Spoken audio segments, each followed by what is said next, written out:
So this is the idea, essentially, that you have the unknown world. That's just what you don't know at all. That's the outside. That's the ocean that surrounds the island that you inhabit, something like that. It's chaos itself. And then you act in that world, and you act in ways you don't understand. There's more to your actions than you can understand. One of the things Jung said, I loved this when I first understood it, he said, everybody acts out a myth, but very few people know what their myth is. And you should know what your myth is because it might be a tragedy, and maybe you don't want it to be. And that's really worth thinking about because you have a pattern of behavior that characterizes you, and God only knows where you got it. Partly it's biological, partly it's from your parents, it's your unconscious assumptions, it's the way the philosophy of your society has shaped you, and it's aiming you somewhere. Well, is it aiming you somewhere you want to go? That's a good question. That's part of self-realization, We know we don't understand our actions. That's almost every argument you have with someone is about that. It's like, well, why did you do that? And you come up with some half-baked reasons why you did it. You're flailing around in the darkness, you try to give an account for yourself, but you can only do it partially. It's very, very difficult because you're a complicated animal with the beginnings of an articulated mind, something like that. And you're just way more than you can handle. And all right, so you act things out, right? You act things out. And that's a kind of competence. And then you imagine what you act out, and you imagine what everyone else acts out. And so there's a tremendous amount of information in your action. And then that information is translated up into the dream and into art, into mythology and literature. And there's a tremendous amount of information in that. And then some of that is translated into articulated thought. And I'll give you a quick example of something like that. I think this is partly what happens in Exodus when Moses comes up with the law.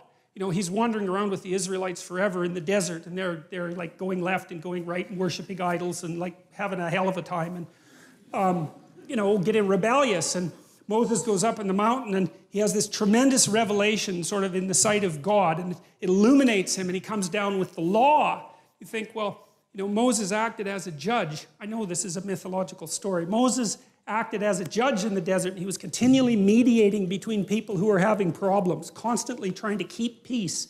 And so what are you doing when you're trying to keep peace? Is you're trying to understand what peace is, right? You have to apply the principles. Well, what are the principles? Well, you don't know. The principles are whatever satisfies people enough to make peace.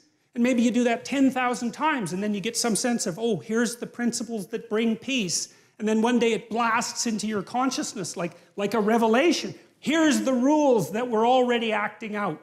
Well, that's the 10 Commandments. They're there to begin with.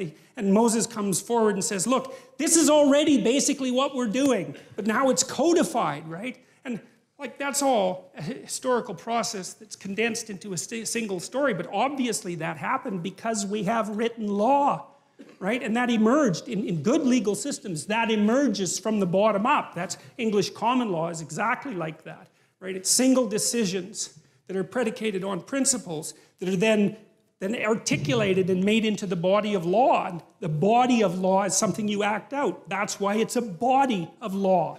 If you're a good citizen, you act out the body of law. And the body of law has principles. Okay, so the question is, there's principles that guide our behavior. What are those principles? Well, I think if you want the initial answer of what the archaic Israelites meant by God, that's something like what they meant. Now, it's not a good enough explanation, but look, imagine that you're a chimpanzee and you have a powerful, dominant figure at the pinnacle of your society. That represents power. Now, more than that, because it's not sheer physical prowess that keeps a chimp at the top of the hierarchy. It's much more complicated than that. But you could say, well, there's a principle that the dominant person manifests. And then you might say, well, that principle shines forth even more brightly if you know 10 people who are dominant, powerful. Then you can extract out what dominance means from that. You can extract out what power means from that. And then you can divorce the concept from the people. And we had to do that at some point because we can say power in a human context and we can imagine what that means, but it's divorced from any specific manifestation of power. Well, how the hell did we do that? Like, that's so complicated.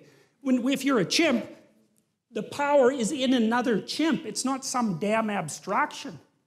Well, so the question is, think about it. We're in these hierarchies, many of them across centuries. We're trying to figure out what the guiding principle is. We're trying to extract out the core of the guiding principle. And we turn that into a representation of a pattern of being. Well, it's something like that. That's God. It's an abstracted ideal. And it's put in personified form. It manifests itself in personified form, but that's okay, because what we're trying to get at is in some sense, the essence of what it means to be a properly functioning, properly social, and properly competent individual. We're trying to figure out what that means. You need an embodiment, you need an ideal that's abstracted that you could act out that would enable you to understand what that means. And that's what we've been driving at. So that's the first hypothesis in some sense. I'm going to go over some of the attributes of this abstracted ideal that we've formalized as God. But that's the first sort of hypothesis, is that a philosophical or moral ideal manifests itself first as a concrete pattern of behavior that's characteristic of a single individual. And then it's a set of individuals. And then it's an abstraction from that set. And then you have the abstraction. It's so important. So here's a political implication, for example.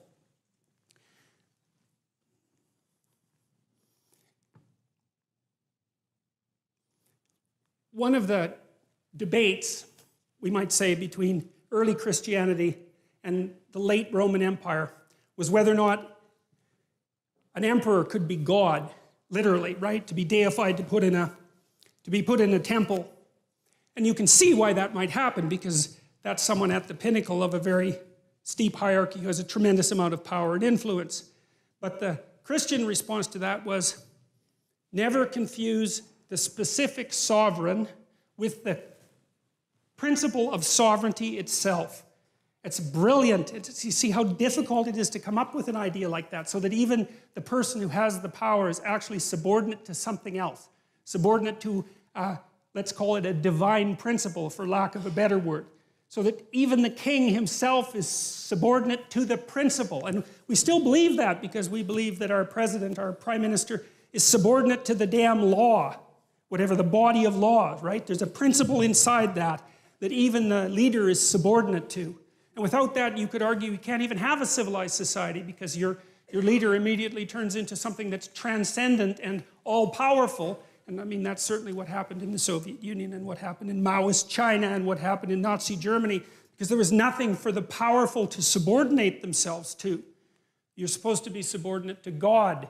So what does that mean? Well, we're going to tear that idea apart, but partly what it means is that you're subordinate, even if you're sovereign, to the principle of sovereignty itself. And then the question is, what the hell is the principle of sovereignty? And I could say we have been working that out for a very long period of time. And so that's one of the things that we'll talk about, because the ancient Mesopotamians and the ancient Egyptians had some very interesting, dramatic ideas about that.